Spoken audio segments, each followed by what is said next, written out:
Rearing में तुम जानते हो कि पशुपालन मीन्स बैल गाय भैंस पालन पोषण करना एक कैटल रियरिंग होता है, जो कि cattle rearing is dependent on farming.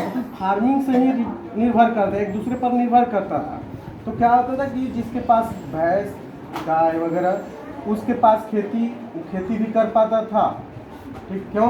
क्योंकि उसके पास गोबर और गनौरा होता था, तो खेतों में डाल करके वो समझिए से जैविक खेती कर लेता था। उससे होता है कि लोग स्वस्थ रहते थे और बीमार नहीं पड़ते थे। अब बार बार देखो तुमको न्यूज में आ रहा है कि बीमार पड़ रहे हैं, लोगों को कैंसर हो रहा है और हड्डियां कमज़ोर हो रहा है। बच्चा हड्डी कमज़ोर, थोड़ा सा गिरा नहीं बच्चा का हड्डी टूट गया। तो क्यों हो रहा है ऐसा? क्योंकि हम खेतों में जो यूरिया डीएपी डालने लगे हैं ना, तो उसके कारण ऐसा हो रहा है। अब वो क्या होता है कि हमारे पेट अनाज में जाता है वो डीएपी और यूरिया जो है कीटनाशक, और अनाज को हम लोग खाते हैं, जानवर खाता है वो भी विषैला, उसका दूध हो गया धीरे धीरे।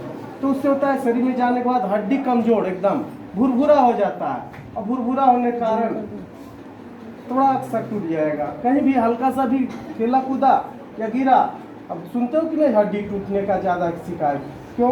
उसका रीज़न यही है, हम लोग यूरिया डीएपी वाला ज़्यादा खाने लगे हैं ना, कारण यही है। इसलिए तुम लोग ना जिसके पास खेती होता है तो अपने गार्जियन से बोलो कि कम से कम खाने भर बिना यूरिया डीएपी का, बिना ये रासायनिक खाद का खेती करे।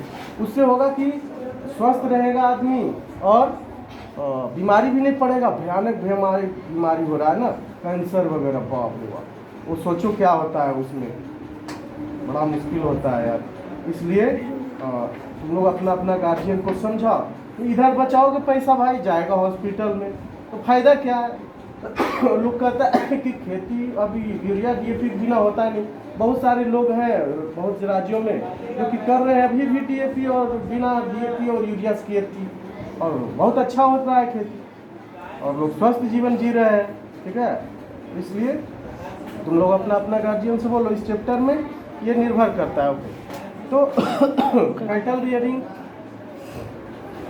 हो गया ना?